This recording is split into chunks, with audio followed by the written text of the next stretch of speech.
Добрый день, мои хорошие! Вы на канале Светланы Лосевой, и это канал о вязании. Я связала этот милый уютный джемпер из кашемира и мохера и с радостью поделюсь с вами секретами его вязания. Узор для джемпера я придумала сама и надеюсь, что он вам придется по душе.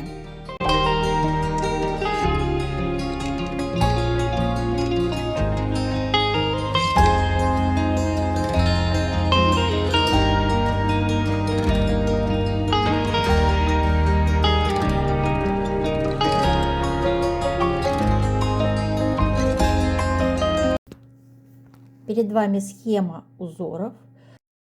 Первая схема, верхняя, это схема основного узора. И нижняя схема, это схема для вязания рукавов. Значит, смотрите, первая схема. 17 петель ширина раппорта, 22 ряда высота раппорта. Здесь у нас условное обозначение следующее. Вертикальная черта – это лицевая петля. Изнаночная петля обозначается горизонтальной чертой. Круг – накид.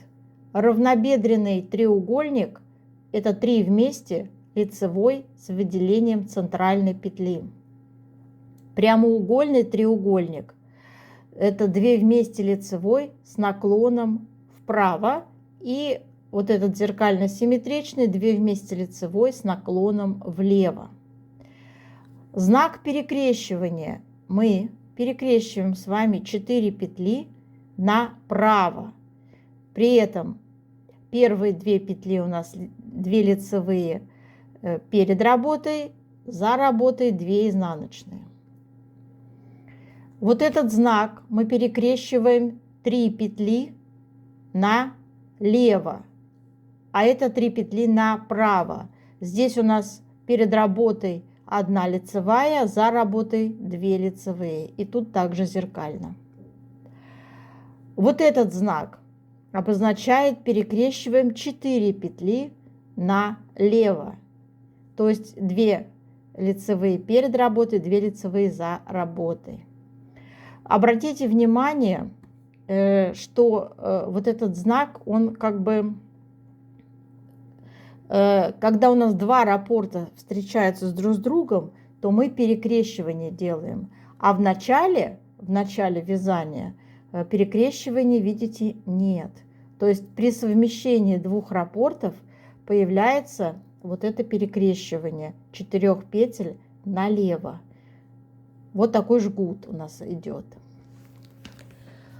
Теперь про нижнюю схему для вязания рукавов. Здесь небольшое количество у нас ажура есть. 17 петель ширина узора, 18 рядов высота узора. Ну, здесь вообще все очень элементарно и понятно. Теперь про описание. Описание выложено у меня, как всегда, под видео. Рассчитан данный джемпер на размеры, подойдет оверсайз российский 44-46 и 48-50. То есть у него единая ширина 55 сантиметров и длина 59 сантиметров. Основной узор я вязала на спицах номер 5. Вы видите плотность вязания в 1 сантиметре 1,85, и по вертикали в 1 сантиметре у меня 2,1 ряда. Все планочки вяжутся у меня на спицах номер 3, а основное вязание ведется спицами номер 5. Почитайте это все здесь более подробно. Сейчас я буду вам показывать и рассказывать, как вязать данную модель. И начну я, девочки, рассказ свой, как вязать этот красивый джемпер, конечно же, с пряжи. Я использовала кашемир, в составе которой 80% кашемир и 20% полиэстер. Вот такие моточки. Это китайского производства пряжа. Цвет такой светло-серый. У меня ушло 4 вот таких моточка по 50 грамм. Пряжа тоненькая, хорошо скрученная, очень мягкая. И она хорошо распушилась, раскрылась, как видите, после ВТО. Абсолютно не колющееся получилось изделие, абсолютно мягкое. Вторая ниточка у меня была. Это мохер, также китайского производства. Тоже 4 моточка. То есть вот это все, что у меня осталось. Ну, то есть надо 4 моточка, но они с остатком. По 4-му моточку остается с остатком. Пряжа мохер. Здесь 75% мохер, 25% тоже полиэстер. 25 грамм, 4 мотка и 4 мотка кашемира по 50 грамм.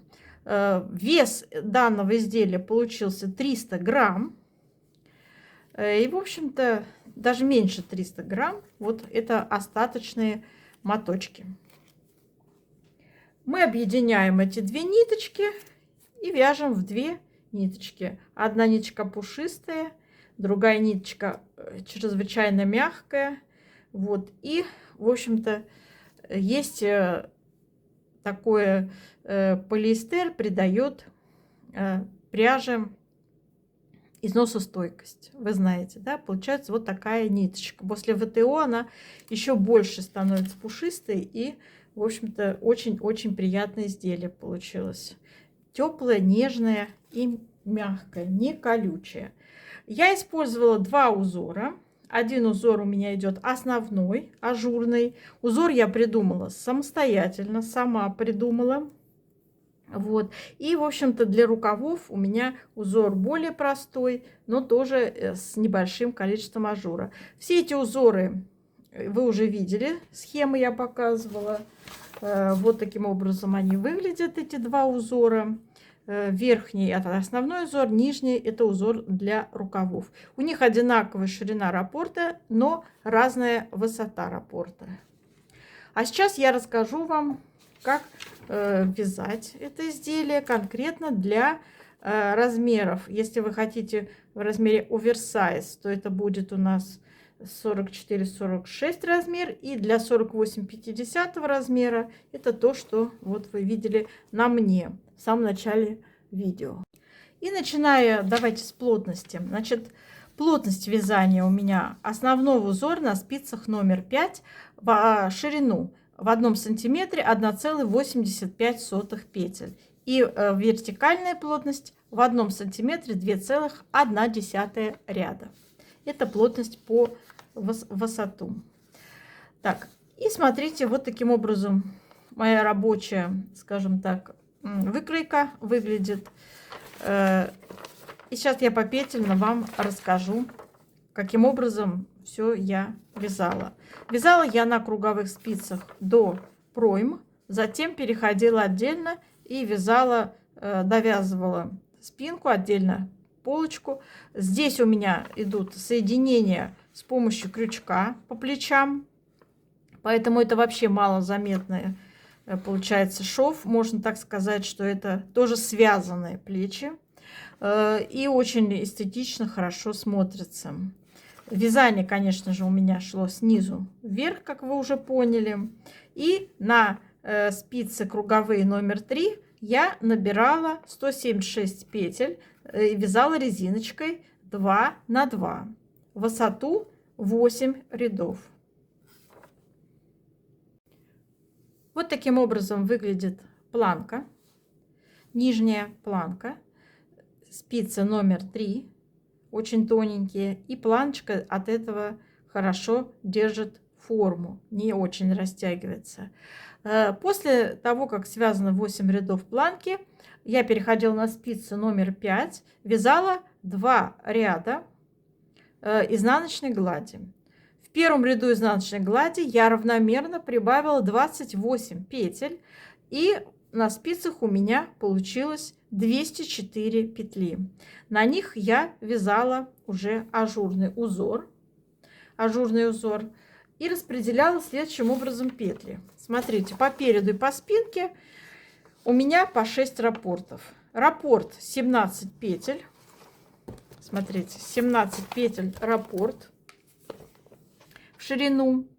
И у меня 12 раппортов по кругу ровно уместилось. То есть это 17 мы умножаем на 12 раппортов, получаем 204 петли у вас как раз на спицах полностью. Таким образом, до высоты 64 ряда от нижней планки надо вязать вот этим основным узором.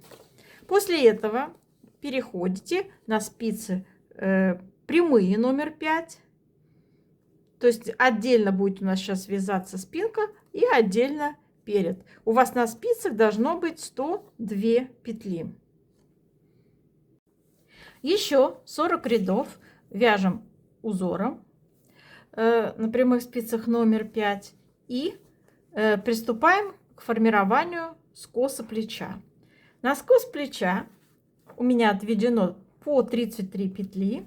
На вырез горловины средний 36 петель идут. Итак, то есть общая высота, на которой вы будете формировать скос плеча, это 104 ряда. Скос плеча я вяжу также укороченными рядами. Петли оставляю открытыми.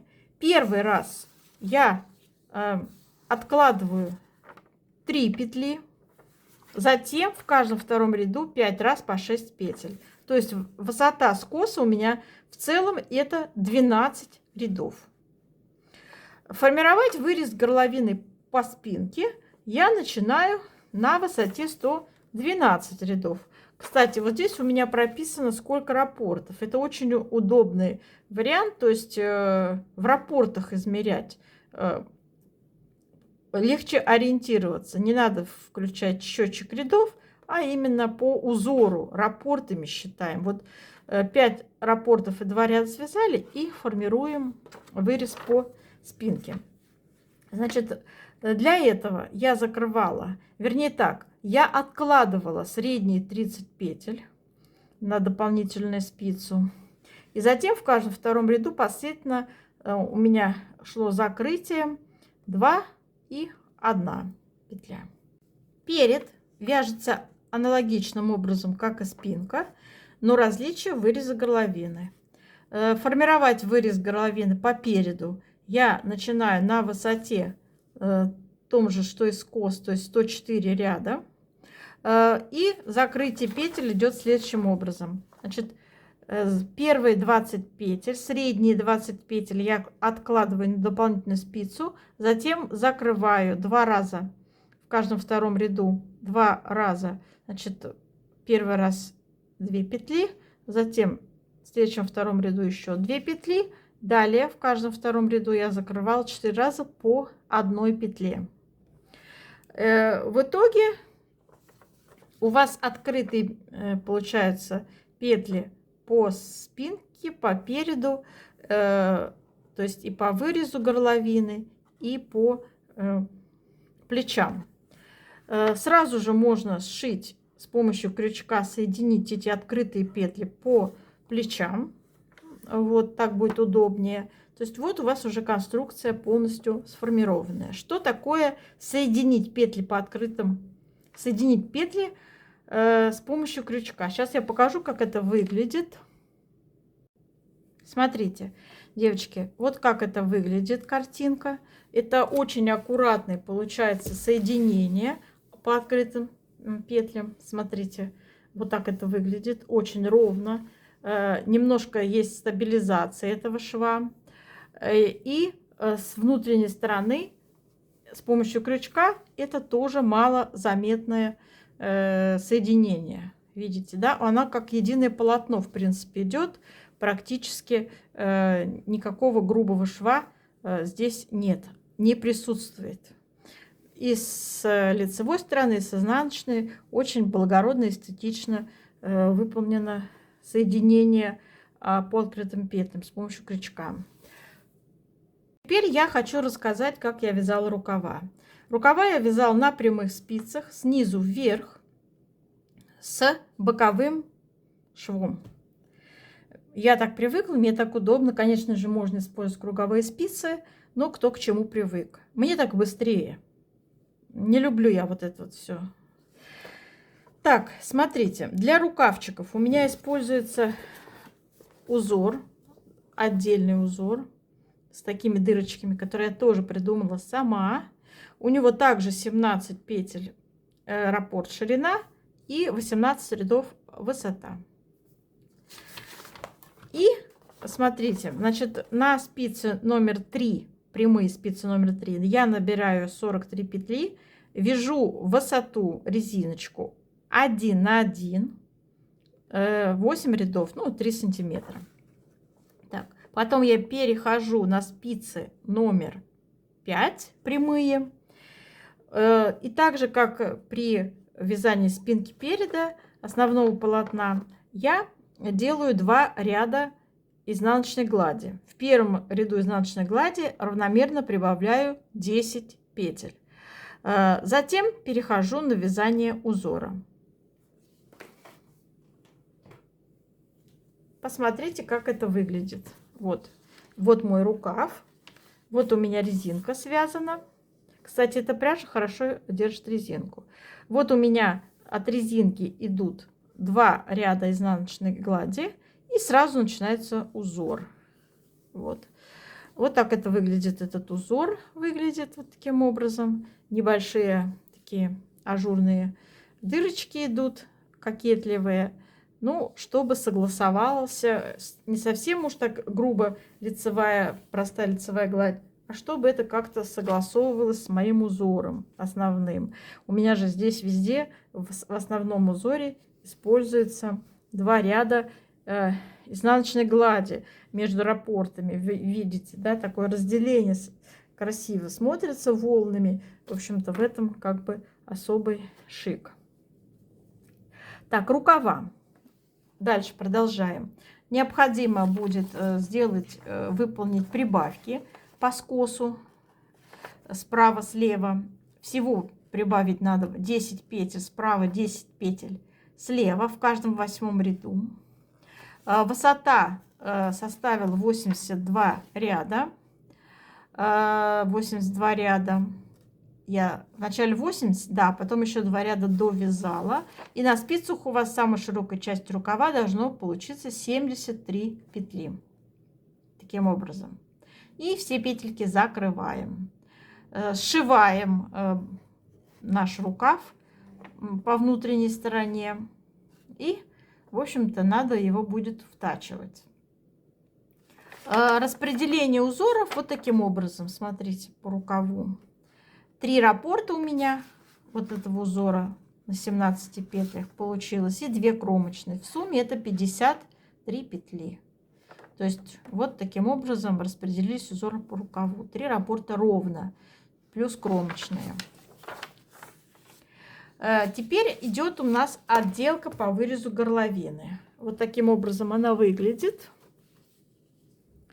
Начинаю я с того, что все петельки переснимаю на спицы круговые номер 3. И первый ряд у меня идет изнаночные петли. Вот смотрите, видите, переснято здесь у меня 20 петель средних по переду, 30 петель по спинке. Аккуратно очень все это выглядит, как видите, да. И добираю я еще по 25 петель с одной стороны и с другой боковой стороны по вырезу горловины. То есть еще в сумме 50 петель. Всего на спицах получается 100 петель. Такой вот широкий получается вырез. Так, после этого, девочки, можно, конечно, поменьше сделать, поуже. Это по желанию, по желанию. После того, как я свяжу резинкой 1 на 1 8 рядов в высоту, я вяжу опять 1 ряд изнаночными петельками, затем еще 1 ряд изнаночным, то есть 2 ряда изнаночными петельками, и закрытие петель у меня идет с помощью крючка также. Такое эластичное закрытие. Видите, у меня тянется мои закрытые петельки, они такие растяжимые идут. То есть эластичное закрытие. Любой способ, в принципе, не обязательно с помощью крючка, эластичное закрытие. Вот так это все аккуратно, красиво выглядит. В общем-то, красивое, нежное получилось изделие. Все я вам рассказала, все вам показала. Общая длина изделия получилась джемпер 59 сантиметров, ширина 55 сантиметров. Изделие получилось. Сами считайте какие-то размеры. В общем-то, вот в таком варианте, как я вам сейчас рассказала, получается итог после уже ВТО, конечно же, после того, как я все это постирала, высушила. Вот такие итоговые цифры. Кстати, плотность тоже определялась уже, как бы, это окончательные цифры, которые я вам назвала. Вот эти. Это уже окончательное полотно после ВТО. То есть, видите, я тут немножечко его корректировала. Изначально у меня было 1,8 и 2 в одном сантиметре 2 ряда. А потом, после окончательных измерений, после ВТО, как все высохло, я пересмотрела эту плотность, немножечко ее откорректировала, видите? То есть образец, связанный на маленьком таком, в маленьком таком варианте, не всегда дает идеальную точность. Ну, это естественно, да, погрешности всегда бывают в любых измерениях. До новых встреч, мои дорогие!